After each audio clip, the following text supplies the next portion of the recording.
தி rooster நேயர்களுக்கு வணக்கம். சமீப காலமா நாட்டில் பார்த்தீங்கன்னா இந்து ராஷ்டிரா அப்படிங்கிற ஒரு வார்த்தை ஒழிச்சுக்கிட்டே இருக்கு. மத அரசியல், மதத்தினுடைய வெளிப்பாடுகள் எல்லாம் தாண்டி இந்த இந்து ராஷ்டிராங்கிற ஒரு விஷயத்த மக்களிடையே திணிக்கிறாங்களோ அப்படிங்கிற ஒரு சந்தேகமும் எழுந்திருக்கு. இதை பத்தி இன்னும் ஆழமாக பேசுவதற்காக இன்னைக்கு இணைஞ்சிருக்கவர் தமிழ் தேச மக்கள் முன்னணியின் செயலாளர் செந்தில் அவர்கள். வணக்கம் சார். நல்லா இருக்கீங்களா சார்? சமீப காலமா பார்த்தா இந்த அயோத்தி கோயிலுக்கு அப்புறம் பாத்தீங்கன்னா இந்த இந்து ராஷ்டிரா அப்படிங்கிற ஒரு வார்த்தை வந்துட்டு ரொம்ப ஒழிச்சுக்கிட்டே இருக்கு. மதம் அரசியல் தான் பண்ணிட்டு இருக்காங்க ஒரு சில பார்ட்டிஸ். ஓப்பனா சொல்ல வேண்டாம், பட் ஒரு சில பார்ட்டிஸ் எல்லாம் மதம் அரசியல் தான் பண்றாங்க அப்படிங்கறது ஒரு வார்த்தையாவே சொல்லப்படுது. இந்த இந்து ராஷ்டிரா அப்படிங்கிற ஒரு வார்த்தையை நீங்க எப்படி பாக்குறீங்க? அது வந்து ஒரு மாடர்ன் இந்து மதம் பழமையானது அப்படின்னு ஒரு கருத்து இருக்கு. ஆனால் இந்த இந்து ராஷ்டிரன்றது வந்து ஒரு மாடர்ன் இந்து ஐடென்டிட்டி, ஒரு பொலிட்டிக்கல் ஐடென்டிட்டி. அது அடிப்படையில் ஒரு இந்து நேஷன் ஸ்டேட், இந்து தேச அரசு. இன்றைக்கி வந்து இந்திய தேச அரசுன்றது ஒன்று இருக்குது. இந்திய அரசுன்றது அவங்க சொல்கிறது ஒரு இந்து ராஷ்டிரம், இந்து அரசை வந்து உருவாக்கணும். இப்போ அதோட இது என்னன்னா, இந்துக்களை பெரும்பான்மையாக கொண்ட நாடு இந்தியா. இந்த நாடுன்றது வந்து இந்துக்களுக்கு மட்டுமே முன்னுரிமை தரக்கூடிய, இந்துக்களுக்கு மட்டுமே உரிய நாடு. இப்போ மற்ற மதத்தவர்கள், கிறிஸ்தவர்கள், முஸ்லீம்கள், பர்டிகுலராக முஸ்லீம்கள், இந்த அந்நியர்கள், நாட்டுக்கு வெளியில் இருக்கக்கூடியவங்க, அவங்களுக்கு சம உரிமை கிடையாது. அப்போ இந்து ராஷ்டிரான்றது வந்து ஒரு இந்து நேஷனலிசம், இந்து தேசியத்தை பற்றி பேசுது. அது வந்து ஒரு எக்ஸ்க்ளூசிவ் நேஷனலிசத்தை பேசுது.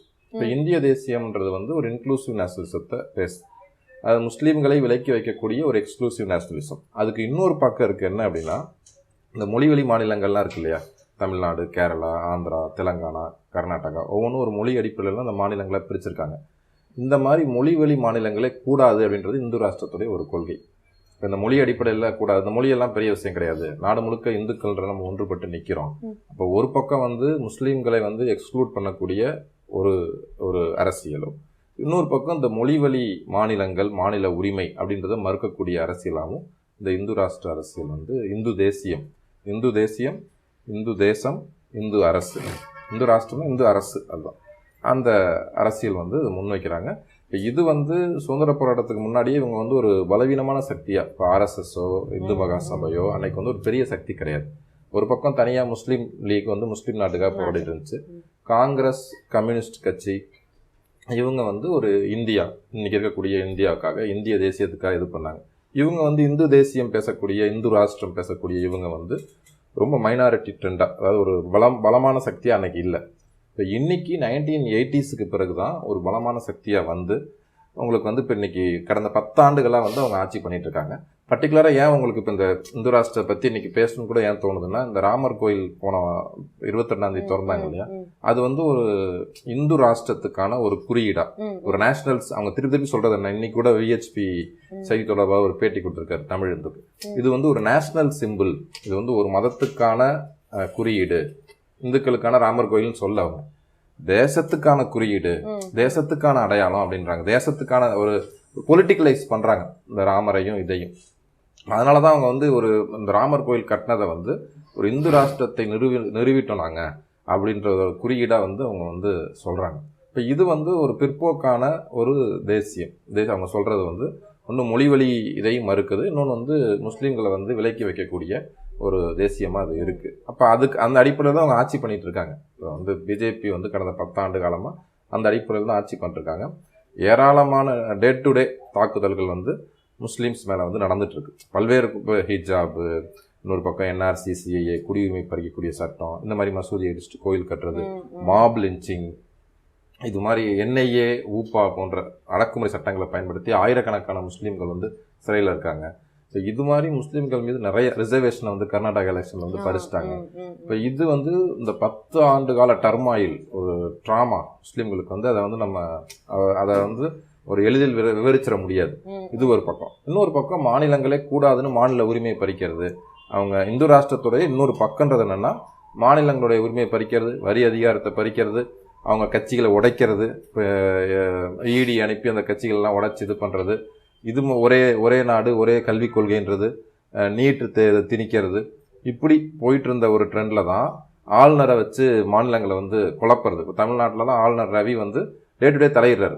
அவர் ஒரு தேர்ந்தெடுக்கப்படாதவர் தான் ஆளுநர். ஆளுநர் வந்து ஒரு நியமனம் செய்யக்கூடிய ஒரு பொறுப்பு தான். ஆனால் அவர் வந்து ஒரு முதல்வர் மாதிரி நடந்துக்கிறதும் எல்லா விஷயங்களையும் தலையிடுறதும், இங்கிருந்து சட்டம் இயற்றி அனுப்புனா, மக்களால் தெரிவு செய்யப்பட்ட ஒரு சட்டப்பேரவையிலிருந்து சட்ட வரைவை இயற்றி அனுப்புனா அதுக்கு ஒப்புதல் தராமல் இந்த ஆளுநர் வந்து இழுத்தடிச்சு ஆண்டு கணக்கில் அதை வந்து போட்டு வச்சு இப்போ 3 மாநிலத்திலேருந்து உச்சநீதிமன்றத்துக்கு போனாங்க. யார்? பஞ்சாப், கேரளா, தமிழ்நாடு. இப்போ இது மாதிரி வந்து மாநிலங்கள் மீதான ஒரு அட்டாக்ஸும் நடந்துகிட்டே இருக்கு. இது எதுக்குன்னா, இப்போ வந்து காஷ்மீரில் பார்த்தீங்கன்னா 370 வந்து நீக்கிட்டு மாநிலத்தை 2ஆக உடைச்சிட்டாங்க. மாநிலத்தை 2ஆக உடைச்சது மட்டும் இல்லை, அவங்கள வந்து யூனியன் டெரிட்டரியாக மாற்றிட்டாங்க. இப்போ யூனியன் டெரிட்டரிக்கு வந்து பெரிய அதிகாரம்லாம் கிடையாது.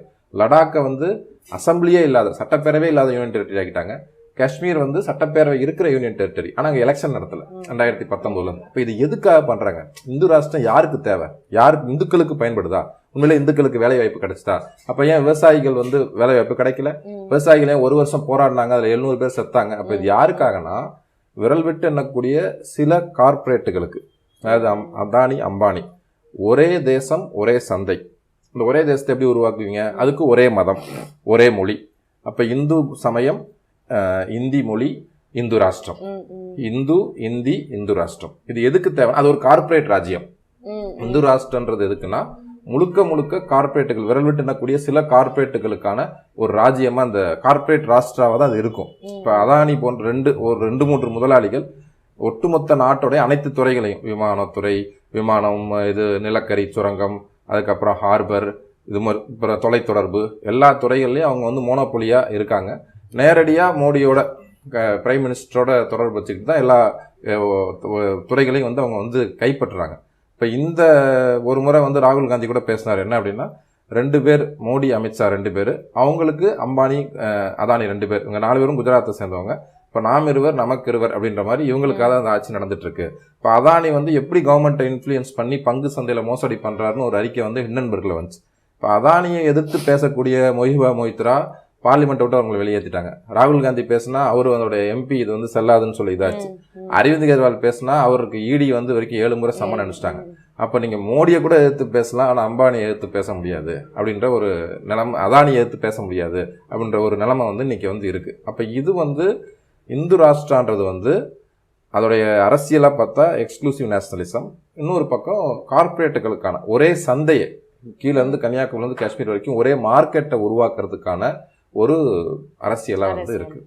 இப்போ பாத்தீங்கன்னா கூட இந்துவை முன்னிலைப்படுத்தி மற்ற மதத்தினர்கள் எல்லாம் வேறுபட செய்யறாங்க. இப்போ சமீபத்துல பாத்தீங்கன்னா உத்தரகாண்ட்ல வந்துட்டு ஒரு பள்ளியில படிக்கக்கூடிய, இஸ்லாம் பள்ளியில படிக்கக்கூடிய எல்லாருக்கும் ராமாயணத்தை கற்பிக்கணும் அப்படின்னு சொல்லி ஒரு எக்ஸ்க்ளூசிவ் ரூல்ஸ் ஒன்று போட்டிருக்காங்க. இப்ப இதை எப்படி பாக்குறது? இது வந்து திணிக்கிறதா பார்க்கவா, இல்லைன்னா இவங்க ஒற்றுமையாதான் ஆகுறாங்க அப்படிங்கிற மாதிரி பார்க்கவா? இல்ல, இது வந்து ரொம்ப அவமானமா, நம்ம ஒரு நாட்டு மக்கள் வந்து ரொம்ப அவமானகரமா யோசிக்க வேண்டிய விஷயம். ஏன் அப்படின்னா, உத்தரகாண்ட்ல நேற்று வந்த செய்தி, நீங்க சொல்றது வந்து நேற்று வந்த செய்தி, 4 மதராசால ராமாயணம் நாங்க கற்பிப்போம், அது தெரிஞ்சுக்கணுன்றக்காக அப்படின்ற செய்தி வந்திருக்கு. இந்த இது வந்து அவங்களே மதராசாவே வந்து, மதராசான்றது முஸ்லீம்களுக்கான ஒரு ஸ்கூல், அவங்களே இந்த சிலபஸ் நாங்கள் சேர்க்கிறோம்னு சொல்றது வந்து ஒரு அச்சத்திலையும் பயத்திலையும் சேர்க்குறாங்க. இப்போ வந்து நீங்க என்னன்னா, ஏற்கனவே வந்து ஹரித்வாரில் வந்து ஒரு 1 இயர் 2 இயர் முன்னாடி ஓப்பனாக கட் த த்ரோட் ஆஃப் முஸ்லீம்களை வந்து கழுத்தை அறுக்கணும், எப்படி வந்து மியான்மரில் ரோஹிங்கியாவை பண்ணாங்களோ அது மாதிரி நம்ம இங்கே முஸ்லீமை பண்ணணும் அப்படின்னு சொல்லி ஓப்பன் கால் ஹரித்வார்லேருந்து பேசினாங்க. இந்த ஒரு தர்ம சன்சன்ட்னு ஒரு சாமியார்களுடைய அமைப்பு, அவங்க வந்து ஓப்பனாக பேசினாங்க. அதாவது உலகம் முழுக்க ஒரு வேர்ல்டு அட்டென்ஷன் வந்துச்சு அந்த பேச்சுக்கு. இவ்வளோ மோசமான ஜெனோசைடல் கால், ஒரு இன அழிப்பு செய்யறதுக்காக பேசுகிறாங்க. ஒன்று ரீசெண்டாக வந்து அது ஹரித்வார் வந்து எங்களோட புனித பூமி, அந்த இடத்துல அங்கே இப்போ உத்தரகாண்ட் வந்து எங்களுடைய புனித பூமி, இந்துக்களுக்கான புனித பூமி, அங்கே முஸ்லீம்ஸே இருக்கக்கூடாது. அங்கே வந்து மொத்தம் 14% முஸ்லீம்ஸ் இருக்காங்க. இப்போ அந்த முஸ்லீம்ஸை வந்து எத்தனிக் கிளீன்சிங் அப்படின்வாங்க, இனத்துடைப்பு, முஸ்லீம்களை வந்து வெளியேற்றணும், நாங்கள் இவ்வளோ கெடு விதிக்கிறோம், 2 நாள் கெடு, நீங்கள் எல்லாம் வெளியே போகணும், இப்படி ஒரு முறை விஹெச்பி பேசினாங்க. இப்போ மாதிரி அதாவது ஒரு இன அழிப்புக்கும் இன துடைப்புக்குமான அச்சுறுத்தல் அங்கே இருந்துகிட்டே இருக்கு. இப்போ இந்த த்ரெட்டில் வந்து அவங்க வந்து சக்கம்பிங், அதாவது அச்சுறுத்துற இடத்துல நாம வந்து சரி இதுக்கு நம்ம அடிபணிஞ்சு போறது தான் பெட்டர், இல்லைன்னா வந்து பெரிய தாக்குதலுக்கும் இதுக்கும் நம்ம உள்ளாகும் அப்படின்ற ஒரு அச்சத்துடைய வெளிப்பாடாக தான் நான் வந்து பார்க்குறேன். ஏன் அப்படின்னா, அதாவது ரகுபதி ராகவ ராஜாராம்னு காந்தி வந்து பாடினார். அந்த பாட்டு வந்து ஏற்கனவே எழுதப்பட்ட பாடல் தான். 1947 இந்த பார்ட்டிஷன்லாம் வந்தப்போ வந்து இந்திய பாகிஸ்தான் பிரிவினை வந்தப்போ பெரிய கலவரங்கள் நடக்குது. அப்போ வந்து இந்துக்கள்கிட்ட வந்து ஒரு புரிதலை ஏற்படுத்துறதுக்காக அல்ல ஈஸ்வர் அல்லா தேரே நாம்ன்ற வரியை வந்து காந்தி அப்பதான் சேர்க்கிறார். 47 பார்ட்டிஷனுக்கு அப்புறம் தான் இந்த இதை சேர்க்கிறார். அப்போ வந்து நீ கும்புற ராமன் தான் ஈசனும் சிவனும், நீ கும்புற ராமன் தான் அல்லாவும், அல்லாவுக்கு அது ராமனுக்கு இன்னொரு பேர் தான் அல்லா அப்படின்னு சொல்லி. இப்போ ராமன், சிவன், அல்லா, முருகன் இது எல்லாமே கடவுளுடைய வெவ்வேறு பேருன்றது வந்து இங்க வந்து வெவ்வேறு பல கடவுளை வழிபடுற ஒரு முறை இருக்கு. ஆனா இஸ்லாத்துல வந்து ஒரே கடவுள் தான், ஏக இறைவன் அல்லா தான். இப்போ அங்க வந்து இன்னொரு கடவுள் வந்து இது பண்றதுக்கான பிலாசபிக்கல அதில் இடம் கிடையாது. இப்போ அங்க வந்து இது மாதிரி ஒரு ராமாயணத்தை நாங்கள் படிக்கிறோம் தெரிஞ்சுக்கிறோன்னு ஒரு செல்ஃபா இம்போஸ் பண்ணிக்கிற மாதிரி ஒரு முடிவு எடுக்கிறது அப்படின்றது வந்து ஒரு ஒரு என்ன சொல்றது, இந்த ஒரு ஒரு ஒரு த்ரெட்டனிங்கான சுச்சுவேஷனுடைய ஒரு ரியாக்ஷனாக தான் பார்க்க வேண்டியிருக்கு. இப்போ நீங்க காந்தியடிகள் சொன்னதுனால இன்னொரு விஷயம் என்னன்னா, நேற்று தான் அவருடைய கொல்லப்பட்ட ஒரு தினம். ஆனா அது வந்துட்டு ஒரு சாதாரண ஒரு டெத் டே மாதிரி அதை வந்துட்டு ஆக்கிட்டாங்க. அவர் எப்படி கொல்லப்பட்டாரு அப்படிங்கறத வரலாற்றை புரட்டி பார்த்தா அதுவுமே ஒரு மத சாயலை வச்சு கொல்லப்பட்ட ஒரு விஷயம் தான். இப்ப இருக்கிற ஜெனரேஷன்லாம் அதை பத்தி தெரிஞ்சுக்கிறாங்களா, இல்லைன்னா காலப்போக்குல இதுவுமே ஒரு சாதாரண ஒரு காய்ச்சல் வந்து அவர் இறந்துட்டாரு அப்படிங்கிற மாதிரி ஆக்கிடுவாங்க அப்படிங்கிற ஒரு பார்வையாதான் பார்க்க வேண்டியதா இருக்கு. ஏன்னா பாதி இப்போ ராமர் கோயில நீங்க சொன்ன மாதிரியுமே அங்க ஒரு பாபர் மசூதின்னு ஒண்ணு இருந்தது அப்படிங்கறதே மறைக்கிற மாதிரி இருக்கு. நாங்க கட்டினது அது, அங்க அப்படி ஒரு விஷயம் நடக்கல அப்படின்ற மாதிரி. இதுவுமே இப்படிதான் பார்க்கப்படுது. இந்த மாதிரி ஒரு சூழ்நிலையில மக்களுடைய புரிதலுங்கிறது எப்படி இருக்கு? மக்கள் வந்து அதான் நமக்கு ஒரு இந்த வரலாறு, சொந்த வரலாறு சொல்லி நம்ம அரசுகள் வந்து பாடத்திட்டத்துல கல்வியில சொந்த வரலாறை சொல்லி வளர்க்க வேண்டிய ஒரு தேவை இருக்கு. இப்போ அது வந்து அப்படி ரொம்ப குறைவாக இருக்குது. நம்மளை நாமே தெரிஞ்சுக்கிற, நம்ம நாடாக நம்மளை தெரிஞ்சுக்கிறது, நம்மளுடைய சொந்த வரலாறு தெரிஞ்சுக்கிறது அப்படின்றதே ரொம்ப குறைவாக, ரொம்ப அன்றாட வாழ்க்கை. இன்னைக்கு ஜாலியாக இருந்தால் போதும், நாளைக்கு இதாக இருந்தால் போதும், இன்னைக்கு எப்படி நம்ம ஜாலியாக இருந்துட்டு போகணும் அப்படின்ற ஒரு ட்ரெண்ட் வந்து இந்த ஜென்ரேஷன்கிட்ட அப்படி ஒரு ட்ரெண்ட் இருக்கு.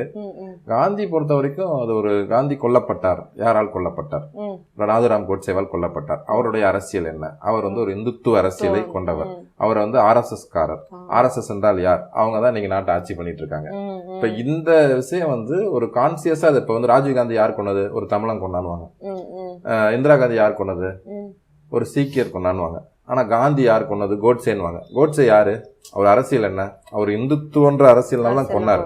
அப்ப அவரோட அரசு வந்து ராஜீவ்காந்தி தமிழர்களுக்கு ஏதோ செயல்பட்டாரு, அதனால தமிழர் ஒருத்தர் கொண்டாரு, அதனாலதான் தமிழர்னு சொல்றாங்க. அவங்க அந்த பேர்லாம் சொல்லாம இன்னாருன்னு சொல்றாங்க.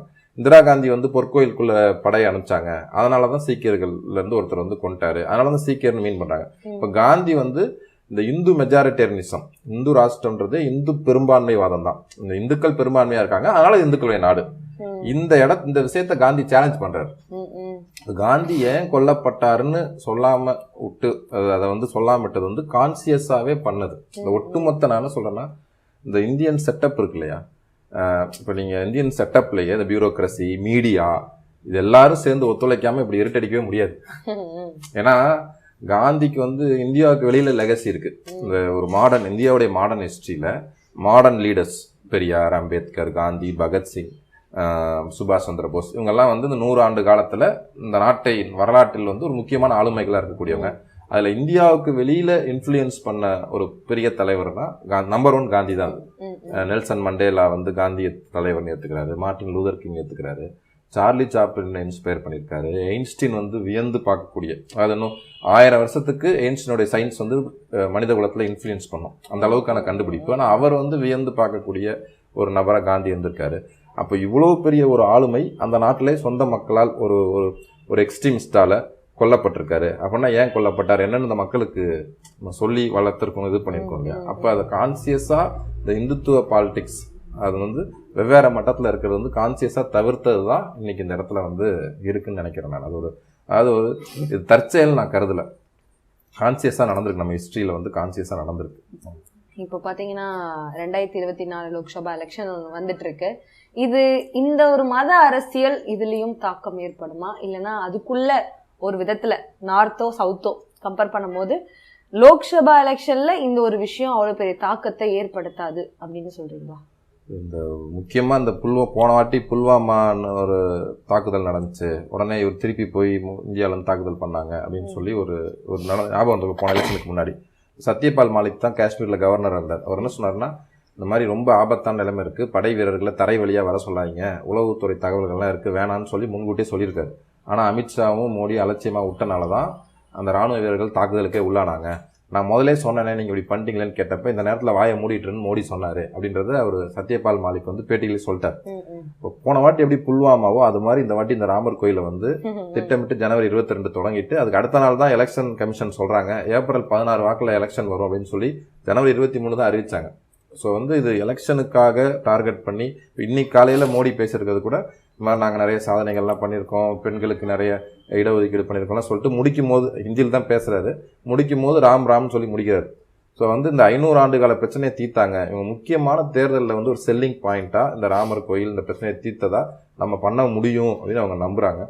அதில் வந்து இப்போ உடனடியாக வரக்கூடிய ரிப்போர்ட்ஸ் வந்து இவங்க எதிர்பார்த்த அளவுக்கு மக்கள்கிட்ட வந்து செல்வாக்கு செலுத்தலை அப்படின்னு ஒரு கருத்து வருது. ஆனால் அவங்களுடைய முக்கியமான இன்வெஸ்ட்மெண்ட்டில் முக்கியமான ஒரு ஆர்எஸ்எஸ் இந்துத்துவா வந்து முக்கியமாக தேர்தலில் இந்த ராமர் கோயில் விஷயத்தை வந்து ஒரு முக்கியமான ஒரு எங்களுடைய அச்சீவ்மெண்ட்ஸாக அக்கம்ப்ளிஷ்மெண்ட் வந்துட்டா நாங்கள் இதை வந்து தீர்த்திருக்கோன்றதை அவங்க சொல்லி தான் தேர்தல் சந்திக்கணும்னு நினைக்கிறாங்க.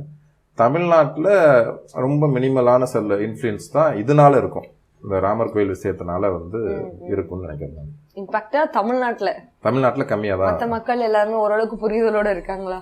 எங்க மற்ற மக்கள்னா இந்த ராமர் கோயிலை தவிர்த்து டிஎன்ல வந்துட்டு புரிதலுங்கிறது ஸ்ட்ராங்கா புரிதல் வந்து கொஞ்சம் அபாயமா தான் இருக்கு. அப்படின்னா இப்ப கன்னியாகுமரி இப்ப ஒரு பிஜேபி வந்து சில முக்கியமான தொகுதிகளை வந்து டார்கெட் பண்றாங்க ஜெயிக்கணும் அப்படின்ட்டு. கன்னியாகுமரி, ராமநாதபுரம், கோயம்புத்தூர், நீலகிரி, வேலூர் இது மாதிரி தொகுதிகள் டார்கெட் பண்றாங்க. இப்ப அங்க என்ன பண்றாங்கன்னா இவங்க இந்த பிஜேபியோடைய ஒரு அபாயம் இருக்குல்ல, இப்ப அடுத்த முறை இப்ப நாங்கள் என்ன சொல்றோம்னா அடுத்த முறை பிஜேபி ஜெயிச்சு வந்தா காஷ்மீரை உடைச்ச மாதிரி தமிழ்நாட்டை உடைச்சிருவாங்க.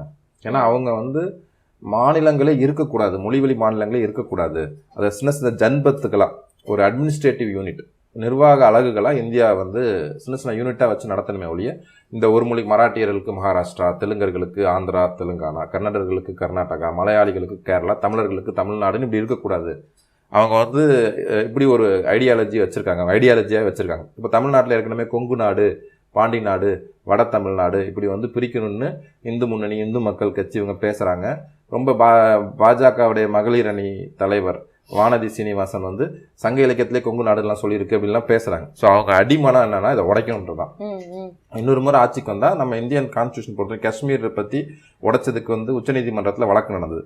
இந்த ஆர்டிகல் 3 இருக்குது. அந்த 3 வந்து என்னன்னா சிம்பிள் மெஜாரிட்டியை வச்சு ஒரு மாநிலத்தை உடைக்கலாம். நீங்கள் பார்லிமெண்ட்ல இப்போ 2/3 மெஜாரிட்டி சிம்பிள் மெஜாரிட்டின்னு சொல்றாங்கல்ல, கரெக்டாக 272 இடங்கள் இருந்தால் உடைச்சிடலாம். அந்த சீட்ஸ் இந்த பார்லிமெண்ட்ல எண்ணிக்கை இருந்தால் உடைச்சிடலாம். 2/3 மெஜாரிட்டினா அதிகமாக வேணும். இப்போ இந்த ஒரு மாநிலத்தை மறுசீரமைப்பு பண்ணுறதுக்கு, ரீஆர்கனைஸ் பண்ணுறதுக்கு ஒரு சிம்பிள் மெஜாரிட்டி இருந்தால் போதும். ஸோ பிஜேபிக்கு அப்படி ஒரு மெஜாரிட்டி கிடைச்சா அடுத்த 5 வருஷத்துக்குள்ள இதை வந்து இந்த எக்ஸ்பெரிமெண்ட்டை பண்ணி பார்ப்பாங்க. இப்போ இந்த அபாயத்தை வந்து எல்லா கட்சிகளும் புரிஞ்சிருக்காங்களா தமிழ்நாட்டில் அப்படின்னா இல்லை. ஸோ நிறைய இடத்துல என்ன பண்ண போகிறாங்க அப்படின்னா அந்த மைனாரிட்டி ஓட்ஸை ஏடிஎம்கே, நாம் தமிழர் இது போன்ற கட்சிகள் வந்து பிஜேபியை ஜெயிக்க வைக்கிறதுக்காகவே வந்து ஓட்ஸை பிரிப்பாங்க அப்படின்ற மாதிரி வந்து ஒரு நமக்கு தெரியுது, வரக்கூடிய இது வந்து தெரியுது. இப்போ தமிழ்நாட்டில் வந்து ஒரு இது என்ன இருக்குன்னா இந்த மாநில அரசு தான் ரொம்ப முக்கியம். திமுக, அதிமுக இதுக்குள்ளே தான் நம்ம யோசிக்கிறோம். ஆனால் மாநில அரசுக்கு வந்து ரொம்ப கம்மியான அதிகாரம் தான் இருக்குது. ஒரு மொத்தமாகவே இப்போ நீங்கள் பார்த்தீங்கன்னா state list, union list, concurrent லிஸ்ட்டுன்னு இந்தியாவில் அதிகாரங்கள் பிரிக்கப்பட்டிருக்கு. மாநிலங்களுக்கு இருக்க அதிகாரம் ஸ்டேட் லிஸ்ட், மத்திய அரசுக்கு இருக்க அதிகாரம் யூனியன் லிஸ்ட். கன்கரண்ட் லிஸ்ட் ரெண்டு பேருக்கும் பொதுவாக இருக்கிறது. பட் இன் ப்ராக்டிஸ் எப்படி இருக்குன்னா அதில் மத்திய அரசு தான் முடிவு பண்ணும். கன்கரண்ட் லிஸ்ட்டில் இருக்கிறதுல வந்து மாநில அரசு தனியாக முடிவு பண்ண முடியாது. மத்திய அரசு என்ன முடியுதோ அதான் முடிவு பண்ண முடியும். அப்போ இந்த தேர்தல் எதுக்கான தேர்தல்?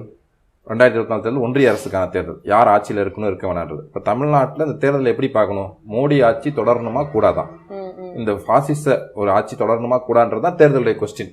அது திமுக பற்றியோ அதிமுக பற்றியோ இந்த கொஸ்டின் கிடையாது. எலெக்ஷனுடைய பிரின்சிபல் கொஸ்டின் என்ன அப்படின்னா மோடி ஆட்சி தொடரணுமா அல்லது வேற ஒரு ஆட்சி மாற்றம் வரணுமா? இந்த கேள்வியா இந்த எலெக்ஷன் அணுகணுன்றதுல இன்னும் ஒரு தெளிவு வந்து தமிழ்நாட்டில் வந்து ஏற்படலை. அந்த தெளிவை ஏற்படுத்த வேண்டிய ஒரு அவசியம் இருக்குது. இந்த தேர்தலுடைய ஒரே கேள்வி என்னன்னா இந்த ஆட்சி, அதாவது மொதானின்னு சொல்றாங்க, மோடி பிளஸ் அதானி, இந்த மோடி அதானி கூட்டணி ஆட்சி, இந்த ஆட்சி வந்து தொடரணுமா கூடாதா? இது தொடரக்கூடாதுன்னா வேற ஒரு ஆட்சி மாற்றம் வரணும். இதுதான் எலெக்ஷனுடைய முதன்மையான கேள்வி. மற்ற பிரச்சனைலாம் இருக்கு, அதெல்லாம் ரெண்டாவது தான். இந்த தேர்தல் இதுக்காக தான் நடக்குது நாட்டில். இப்போ அதை வந்து இந்த அப்படிப்பட்ட தேர்தலை அணுகணும். நம்ம மாநில அரசு மேல் நிறைய விமர்சனங்கள் இருக்கு. ஆனால் மாநில அரசுக்கு அதிகாரம் கம்மி. அவங்க நல்லதோ கெட்டதோ அந்த அதிகாரத்துக்குள்ள தான் பண்ண முடியும். நம்ம மத்திய அரசுக்கு தான் வானளாவிய அதிகாரம் இருக்கு. 140 கோடி மக்கள் தொகையோட இந்த தலை விதியை நிர்ணயிக்கக்கூடிய அளவுக்கான வானளாவிய அதிகாரம் வந்து ஒன்றிய அரசு தான் இருக்கு. இப்போ அந்த அதிகாரத்தை இந்த நாட்டிலே மிக ஆபத்தான கட்சி வந்து பிஜேபி RSS தான். ஏன் சொல்றேன்னா, எத்தனாயிரம் பேர் இப்ப கேக்குறாங்க சில பேர் என்கிட்ட கூட, எத்தனாயிரம் பேர் முஸ்லீம் செத்தாங்க, எவ்வளவு கலவரம் நடந்துச்சு. இப்ப மணிப்பூர்ல நேத்து கூட மறுபடியும் கலவரம் நடக்குது. மணிப்பூர்ல இப்ப கண்ணு முன்னாடி மெய்தி குக்கி வந்து கலவரம் வந்து நடந்துச்சு, மாச கணக்கில் நடந்துச்சு. அதை கட்டுப்படுத்தல, பிரதமர் போய் பார்க்கல, மக்களுக்கு ஆறுதல் சொல்ல, இப்படிதான் இருக்காங்க. அப்ப வந்து எத்தனை கலவரம் நடந்து எத்தனாயிரம் பேர் செத்தாங்கன்றது விஷயம் இல்லை. இப்போ நம்ம பேசணும் இல்லையா, இந்து முஸ்லீம் கிறிஸ்டின் இந்த பிளவுபட்ட மக்கள்கிட்ட இருந்து எந்த கிரியேட்டிவிட்டியும் வராது, எந்த இன்னோவேஷனும் வராது, எந்த மக்கள் அதாவது நாட்டோடைய வளர்ச்சிக்கு எந்த இதுவுமே இருக்காது. எந்நேரமும் தெருவில் போய் முஸ்லீம்ஸ் வந்து போராடிட்டு இருக்காங்க, என்ஆர்சிக்கு எதிராக போராடுறாங்க, அதுக்கடுத்து ஹிஜாப்க்கு போராடுறாங்க, மாப்ளின்ஸுக்கு எதிராக போராடுறாங்க. இப்படி போராடிட்டே இருந்தா அந்த உழைப்பும் ஆற்றலும் இந்த நாட்டுடைய வளர்ச்சிக்கு வந்திருக்கணும். இப்போ பிளவுபட்ட ஒரு சமூகத்துல இருந்து எந்த ஒரு ஆக்கம்னா ஒரு பாசிட்டிவான டெவலப்மெண்ட்ஸ் எதுவுமே வராது, வளர்ச்சியே இருக்காது சமுதாயத்துக்கு. அப்ப இதை வந்து இவங்க வந்து பிளவுபடுத்தக்கூடிய சக்திகள், நாட்டை பிளவுபடுத்தி ஆழமான காயங்களை மக்கள்கிட்ட ஏற்படுத்தக்கூடிய சக்திகள் ஸ்ட்ரக்சரலான சேஞ்சஸ் பண்றாங்க. இந்திய அரசமைப்பு சட்டத்திலையும் நாடாளுமன்ற வந்து RBI இவங்க கட்டுப்பாட்டில் வந்துருச்சு, எலெக்ஷன் கமிஷனும் கட்டுப்பாட்டில் வந்துச்சு, உச்சநீதிமன்றம் கட்டுப்பாட்டில் வந்துச்சு, மனித உரிமை ஆணையம் கட்டுப்பாட்டில் வந்துச்சு. அது இல்லாமல் ED அமலாக்கத்துறை, அப்புறம் NIA, CBI எல்லாத்தையுமே யார் கட்டுப்படுத்துறா? பார்லிமெண்ட் கட்டுப்படுத்தலை. Parliament, cabinet, parliament select committee இதெல்லாம் நம்பி ஆயிடுச்சு. எல்லாத்தையும் நீ கட்டுப்படுத்திட்டு இருக்கிறது வந்து பிரைம் மினிஸ்டர் ஆஃபீஸ், பிரதமர் அலுவலகம் தான் கட்டுப்படுத்திட்டு இருக்கு. அப்போ அந்த பிரதமர் அலுவலகத்தில் மோடி, அமித்ஷா இவங்க, இன்னொரு பக்கம் அது நேரடியாக அவங்களோட வந்து கனெக்ஷன் வந்து அதானி, அம்பானி, இவங்க தான் இந்த ஒட்டுமொத்த நாட்டை ஒரு சின்ன கும்பல் இந்த ஒட்டுமொத்த நாட்டையும் வந்து இது பண்ணணும் அப்படின்னு வந்து நினைக்கிறாங்க. இப்போ வந்து சர்வாதிகாரம் வந்து பார்த்தீங்கன்னா அடக்குமுறை இருக்கும், கைது பண்ணுவாங்க, ஜெயிலில் போடுவாங்க, இதெல்லாம் பண்ணுவாங்க. ஆனால் மக்களையே பாசிசமயமாக்குறது இருக்குல்ல, நீ வெளியாளு, நீ எதிரி, மக்களையே வந்து ஒரு இந்த விஷயத்துக்கு வந்து இது பண்ணுறது, ட்ரெயின் பண்ணி ஒரு மேனிப்புலேட் பண்ணி ஒரு மேட் ஆக்கிறது, தீவிரமான ஒரு இந்து தேசிய வெறி கொண்டு போகிறது வந்து இந்த ஃபாசிசத்தில் தான் பர்டிகுலராக இருக்கிறது. இப்போ ஒரு அத்தாரிட்டேரியன் ரெஜிம், டோட்டாலிட்டேரியன், பல வகைப்பட்ட அரசு இருக்குது. ஆனால் ஃபாசிசத்தோட பிரச்சனையே வந்து இந்த மக்களே வந்து கண்மூடித்தனமான இப்போ மோடி ஃபாலோயர்ஸ் ஆக்குனது இருக்குல்ல, எதையுமே கேள்வி கேட்டது சரியா தப்பா இவங்க பண்ணுறது அப்படி கேள்வி கேட்குற மனம் இல்லாமல் கண்மூடித்தனமாக பின்பற்ற வைக்கக்கூடிய ஒரு இதுக்கு வந்து ட்ரெயின் பண்ணுறது இதில் தான் பண்ணுறாங்க. ஸோ வந்து தமிழ்நாட்டில் இன்னும் வந்து இந்த எலெக்ஷன் எதுக்கான எலெக்ஷன் அப்படின்றதுல வந்து இன்னும் பர்டிகுலாரிட்டி வந்து வர வேண்டிய தேவை இருக்கு. நீங்க சொன்ன மாதிரி அந்த ஆட்சி தொடர வேணுமா இல்லைன்னா களைய வேணுமாங்கிறது பொறுத்திருந்து தான் பார்க்கணும். உங்களுடைய நேரத்துக்கும் உங்களுடைய கருத்துக்களுக்கும் ரொம்ப நன்றி சார். கூடிய சீக்கிரம் இதே தொடர்பான ஒரு டாபிக்ல சீக்கிரம் பேசுவோம். நன்றி. ஊடகம் கார்ப்பரேட் அரசியல்வாதிகளின் கைப்பாவையாக அடிமைகளாக இருந்தது போதும், இனி சாட்டை எடுத்து சுழற்றும் நேரம் வந்துவிட்டது. ஊடகம் பொதுமக்களாகிய உங்களுக்காக, உங்களாலேயே இயக்கப்பட வேண்டும். ஊடக சுதந்திரத்திற்காக உங்களின் பங்களிப்பை இன்றே அளித்திடுங்கள்.